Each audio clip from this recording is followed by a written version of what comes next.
আরে এখন এই মানে পদা সংস্কৃতি যে কত বিরক্ত করছে দিন দিন। যেখানে যাবেন সেখানেই ধুম ধাড়াক্কা গান। আর গান শোনা মানুষের কিছু রুচি থাকে। কিছু গান ছিল না শুনলে তাও কিছুটা ভালো লাগে, তাই না? এমন কেউ নাই যে গান কানে যায় নাই, আছে না? এমন কোনো মানুষ নাই যে গান আসলে কখনো কানে যায় নাই। কানে যাবেই সবারই। কারণ সবাই তো ওপেনলি শোনে। কিছু গানের এট লিস্ট কিছু মান আছে। মানে শুনলে মনে হয় যেন ঠিক আছে গান হচ্ছে। যদিও ওটা হারাম। এখন যেগুলো প্লে হয় দেখবেন এমন কিছু মিউজিক, এমন কিছু ধুম ধাড়াক্কা, গানের কোনো জাতি না। মানে শয়তান যে নাচছে ওর পাশে কোনো কোনো কোনো কি বলবো আসলে কোনো সন্দেহ নাই ওর পাশে শয়তান নাচছে। এমন সাউন্ড আর যদি যা বলেন ভাই সাউন্ডটা একটু কমায় দেন। পাশে আলেম আছে বা মসজিদ আছে বা নামাজ হচ্ছে আরো জোরে দিবে সাউন্ড। এদেরকে সামাজিকভাবে প্রতিহত করা দরকার। এদের বিরক্তি এত বেড়ে গেছে মাঝে এমন কিছু দিবস আছে, দিবসগুলো গানের জ্বালা রাত্রে ঘুম হয় না। মুমিন বান্দা ঈশার নামাজ পড়ে ঘুমিয়ে যাবে শেষ রাত সারা রাত ঘুমই হবে না এই গানের জ্বালায়। বিয়ে হবে দেখবেন ধুম ধাড়াক্কা গান লাগিয়ে দিয়েছে। একদম একটা ফ্ল্যাটের মধ্যে ১০টা পরিবার আছে ওর কোনো খেয়ালই নাই। ও একাই পরিবার। ছাদের উপর যাবে ধুম ধাড়াক্কা গান বাজাবে।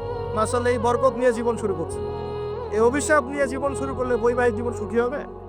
তো শয়তানের আনুগত্য দিয়ে জীবন শুরু করেছে। দেখবেন।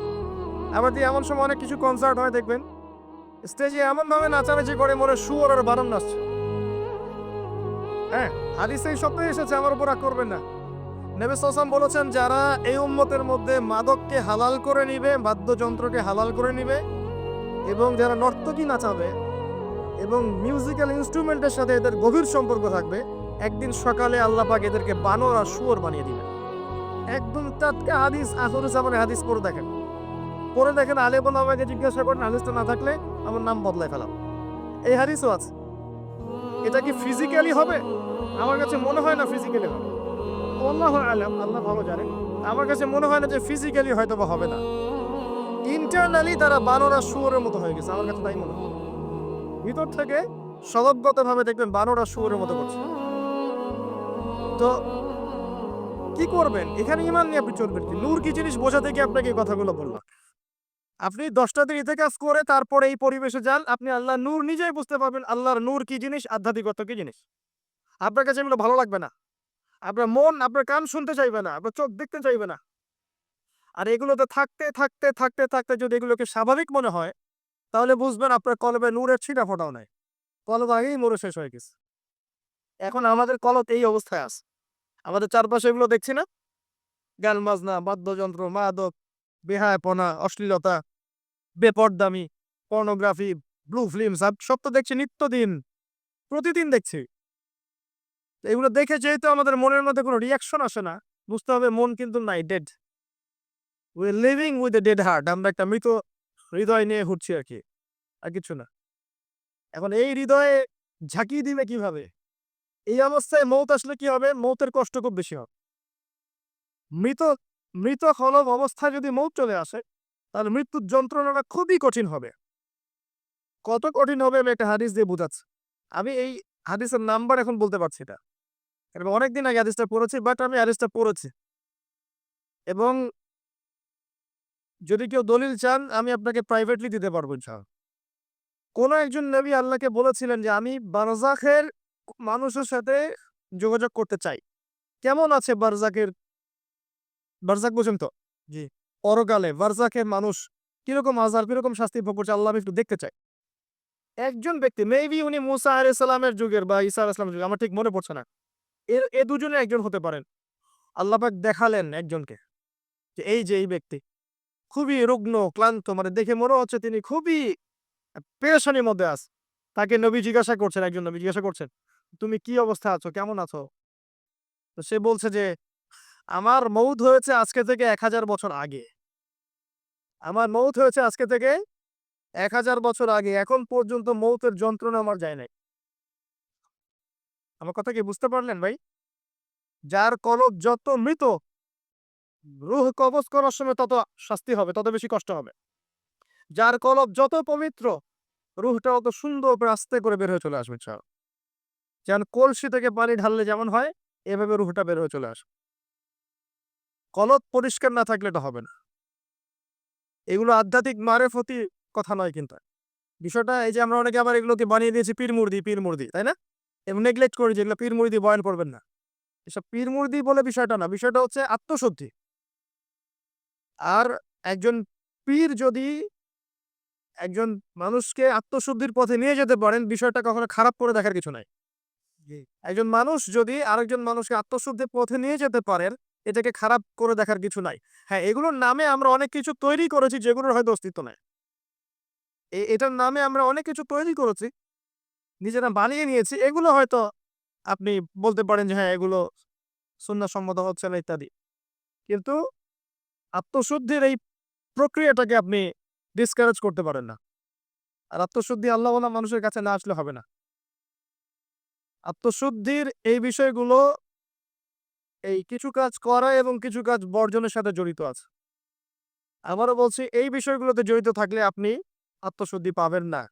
যেমন মাদক, পর্নোগ্রাফি, হারাম মেয়ের সাথে জেনার সম্পর্ক, হারাম বান্ধবী, হারাম অ্যাফেয়ার্স, সুদের সাথে সম্পৃক্ত থাকলে, মনে রিয়া থাকলে, অহংকার থাকলে, গীবত তহমত করলে, এই ধরনের কাজ বেপরদামি বেহায়াপনার মতো থাকলে, মিউজিকের সাথে থাকলে, জুয়ার সাথে থাকলে, বা এই দুনিয়ার জীবনটাকে খেলতামাশার মতো গ্রহণ করেছেন, আল্লাহর হুকুম আহকামে পরোয়া করছেন না,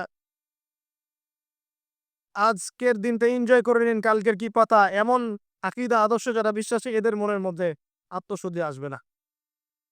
আল্লাহ পাক আমাদের সবার কলবগুলোকে পরিষ্কার করুন, পরিপূর্ণরূপে আত্মশুদ্ধি অর্জন করার তৌফিক দান করুন, এবং যে কাজগুলো করলে আল্লাহ পাক আমাদের কলবে আল্লাহ নূর দান করবেন, সেগুলো বেশি বেশি করার তৌফিক আল্লাহ পাক দান করলেন। আমি একটা এক্সাম্পল দেই, অন্য জায়গায় যাচ্ছি দেখেন। ইবলিস কি কম জ্ঞানী ছিল? সে কি কম ইবাদত করেছে আল্লাহর? ইবাদতের ক্ষেত্রে, জ্ঞানের ক্ষেত্রে সে তো অতুলনীয় হয়ে আছে। প্রচুর ইবাদত করেছে, প্রচুর জ্ঞানী। এই মহাবিশ্ব সম্পর্কেও জ্ঞান জ্ঞান আছে না তার? প্রচুর জ্ঞান আছে। কি কারণে সে চিরস্থায়ী জাহান্নামী হলো? একটা আদেশ লঙ্ঘন করেছে, এই তো? একটা আদেশ তো আদম আলাইহিস সালামও লঙ্ঘন করেছে। তাকে বলা হয়েছে গাছের কাছে যেও না, আমাদের পিতা ভুল করে গাছের কাছে চলে গেছে। এটাও তো একটা অন্যায়, তাই নয় কি? এটা তো আল্লাহর আদেশকে লঙ্ঘন করা হলো। আদম আলাইহিস সালাম তওবা করে ফিরে এসেছেন। বলেছেন, রব্বানা যালামনা আনফুসানা ওয়া ইল্লাম তাগফির লানা ওয়া তারহামনা লানাকুনান্না মিনাল খাসিরিন। এটা আদম সন্তানের স্বভাব। ভুল করবে, তওবা করে ফিরে আসবে। কিন্তু ইবলিস, সে তওবা করে ফিরে আসেনি।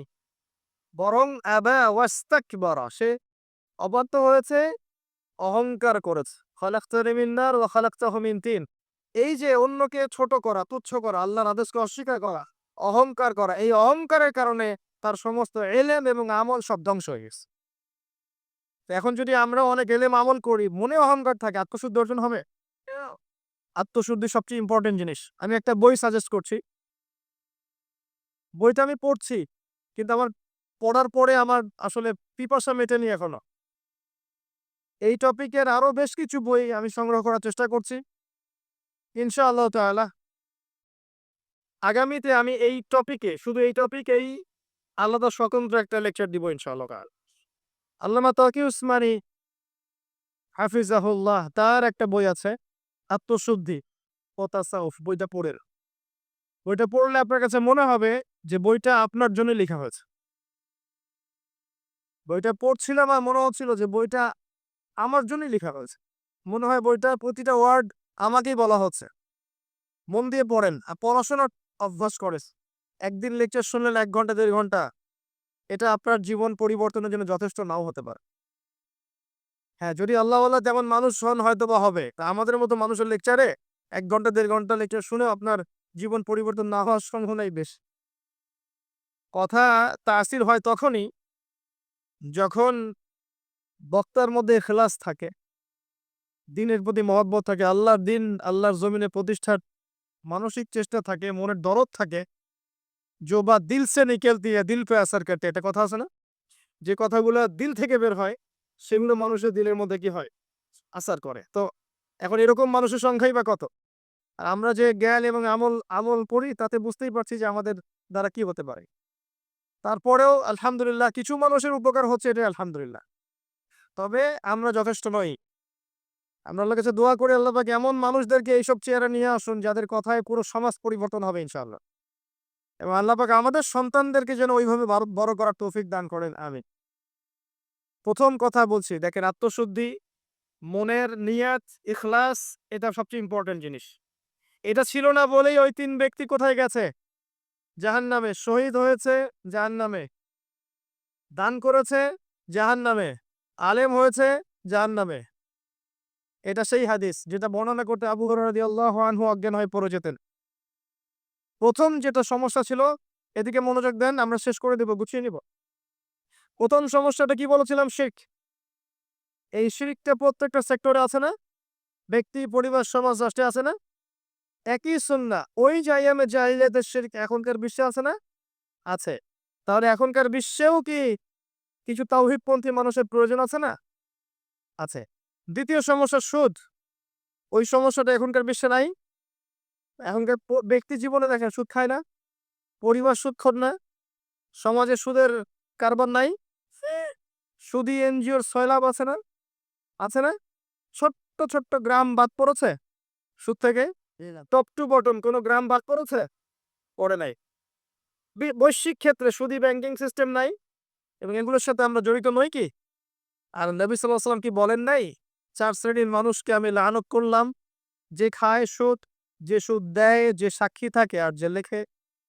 ৪ শ্রেণীকেই তিনি লানত করেছেন। নবীর অভিশাপ নিয়ে কেউ হাউজে কাউসারের পানি পাবে? নবী সাল্লাল্লাহু আলাইহি ওয়াসাল্লামের অভিশাপ নিয়ে কেউ কবরে উত্তর দিতে পারবে? সত্যি তাই মনে হয় আপনাদের? আর নবী যাদেরকে অভিশাপ করবেন তাদের জন্য কি নবী সুপারিশ করে জান্নাতে নিয়ে যাবেন? এত সহজ না, এত সহজ না। নবীর লানত কি জিনিস এটা আমরা পরকালে বুঝতে পারবো। আমল করেছে, আমল শোনেন, আমল করেছে, অনেক নেক আমল করেছে। কিন্তু আমলগুলোর মধ্যে বেদাত ছিল। কি ছিল? মানে সুন্নতকে পরিবর্তন করে নতুন আমল দিয়ে প্রতিস্থাপন করেছে। কিন্তু আমল করেছে। এই বেদাতীরা যখন হাউজে কাউসারের পানি খেতে যাবে, একটা পর্দা পড়ে যাবে। আর নবী সাল্লাল্লাহু আলাইহি ওয়াসাল্লামকে বলা হবে, নবীজি বলবেন যে ইন্নাহুম মিন্নি, তারা তো আমার উম্মত। কেন পর্দা পড়ে গেল? তাকে বলা হবে ইন্নাকা লা তাদরি মা আহদাসা বা'দাক। হে নবী, আপনি জানেন না আপনার মৃত্যুর পরে আপনার দিনকে কেমন করে বিকৃত করেছিল। তখন নবীজি বলবেন সুহকান সুহকান লিমান গায়্যারা বা'দি। দূর হও, দূর হও, যারা আমার পরে দিনকে পরিবর্তন করেছো, বেদাত করেছো। এটা বেদাতির শাস্তি, তাকে দূর করে দেয়া হলো। যে আমল করেছে, সারা জীবন আমল করেছে, হালাল খেয়ে আমল করেছে কিন্তু বেদাত করেছে, তাকে তাড়িয়ে দেয়া হলো। আর যে সুদ খাচ্ছে তাকে কি করা হবে? ভাবেন, একজন মানুষ যদি, আমার কথা শোনেন, একজন মানুষ যদি তার মায়ের সাথে জেনা করে, আপনি কি করবেন তাকে? মনে করেন কালকে উঠে দেখলেন আপনার এই গ্রামে ১০ জন মানুষ পাওয়া গেছে। আজকে রাত্রে নাউজুবিল্লাহ তারা মায়ের সাথে, কথাটা বলতে আমার খারাপ লাগছে, তারা মায়ের সাথে খারাপ কাজ করেছে আজকে রাতে। কালকে সকালে এই ১০ জনের যদি দোষ প্রকাশ, আপনি কি করবেন? কি করবেন? ফুলের মালা দিবেন? বড়, বড় সুন্দর, সুন্দর চেয়ার দিবেন না বড়, বড় অফিস করে দিবেন? কোট টাই পরিয়ে বসিয়ে দিবেন? সুদের মধ্য দিয়ে আমরা তাই করছি। নবী সাল্লাল্লাহু আলাইহি ওয়াসাল্লাম বলেছেন ৭৩ টা পাপের শাখা আছে। তার সবচেয়ে নিম্ন শাখা কি? আপনারা বলেন না, হাদিসটা তো আপনারা জানেন। বলেন, সবচেয়ে নিম্ন শাখা কি? নিজের মায়ের সাথে জিনা। কোন ব্যক্তি যদি এই কাজটা করে আপনি তাকে কিভাবে দেখবেন? একজন ব্যক্তি যদি একাধিক বিয়ে করে তাকেই তো দেখতে পারেন না। একজন ব্যক্তি যদি ধর্ষণ করে, তো ধর্ষকের শাস্তি আছে না? ধর্ষককে কি সমাজে মানুষ ভালো চোখে দেখে না ঘৃণা করে? এমনকি দেখা যায় যে মজলুম মেয়েটার উপর অত্যাচার করা হয়েছে, ওরই তো সারা জীবন বিয়ে হয় না। এমন হয় না? কত বড় ফলাফল সমাজে বয়ে নিয়ে আসে, তাই না? এখন একজন ব্যক্তি যদি মায়ের সাথে জেনা করে, আপনি তাকে কি করতে চাইবেন? নবীজি বলেছেন সাল্লাল্লাহু আলাইহি ওয়াসাল্লাম, আপনার নবী, আপনারই নবী, যাকে কবরে দেখানো হবে আপনাকে, তিনি বলেছেন যে এর ৭৩ টা পাপ আছে। রিবার, তার সবচেয়ে নিচের পাপ হচ্ছে নিজের মাকে বিয়ে করা। নবীর সাথে ডিল করেন, এখন আমার সাথে প্লিজ রাগ হবেন না। কিয়ামতের মাঠের জন্য অপেক্ষা করেন, আল্লাহর নবীর সাথে আপনার সাক্ষাৎ হবে। সেদিন তাকে জিজ্ঞাসা করবেন, কেন আপনি হাদিস বলে গিয়েছিলেন? আপনি সমাজকে পিছিয়ে দিয়েছেন, অর্থনীতিকে পিছিয়ে দিয়েছেন। এই হাদিস কেন বলতে গেলে এটাই তো অর্থনীতির সমৃদ্ধির একমাত্র পথ ও পদ্ধতি, তাই না? রিবা, এই হচ্ছে রিবা। আর সবচেয়ে উঁচু শাখাটা কি তাহলে? এটা আপনি পাবেন সূরা বাকারায়। কোন সূরায়? আয়াত নাম্বার ২৭৯ থেকে শুরু করে পড়া শুরু করবেন।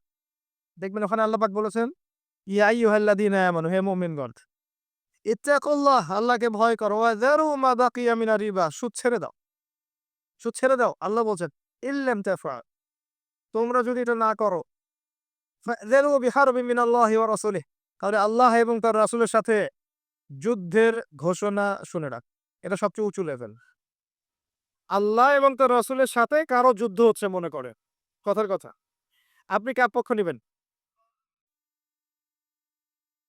এটা আমরা বলছি ঠিকই। আল্লাহ এবং তার রাসূলের সাথে যুদ্ধ হচ্ছে। কিছু মানুষ তার সাথে যুদ্ধ করছে। মনে করেন রাসূল সাল্লাল্লাহু আলাইহি ওয়াসাল্লাম জীবিত আছেন, একদিকে দাঁড়িয়ে আছেন। কথার কথা। এবার তার অপোজিশনে ধরেন ১,০০,০০০ মানুষ দাঁড়িয়ে আছে। যাদের হাতে অত্যাধুনিক মারণাস্ত্র আছে। নবী সাল্লাল্লাহু আলাইহি ওয়াসাল্লামের হাতে কিচ্ছু নাই। তিনি একা মনে করে। আপনি তার উম্মত। এখন আপনি এই যুদ্ধে কার পক্ষে দাঁড়াবেন? কথা বুঝতে পারছেন? আমরা এখন কার পক্ষে দাঁড়িয়ে আছি জানেন? ওই মানুষদের পক্ষে। যারা অস্ত্র-শস্ত্র নিয়ে নবীর এগেইনস্টে দাঁড়িয়ে আছে। আমাদের উচিত ছিল নবীর পক্ষে, আল্লাহর পক্ষে দাঁড়ানো। আমরা এই রিবার মধ্য দিয়ে তার বিপক্ষে দাঁড়িয়ে আছি। সূরা বাকারা পড়ে দেখেন। এটা আমার কথা না। একটা কথাও বানিয়ে বলি নাই। একটা কথাও এদিক ওদিক যাবে না ইনশাআল্লাহ। এটাই লিখা আছে কোরআনে। ওয়াইন লাম তাফআলু ফা'যানু বিহারবিন মিনাল্লাহি ওয়া রাসূলিহি। যেকোনো আলেমকে জিজ্ঞাসা করেন, যেকোনো মাযহাবে এই কথাই বলবে। যদি সাহস থাকে, সৎ সাহস।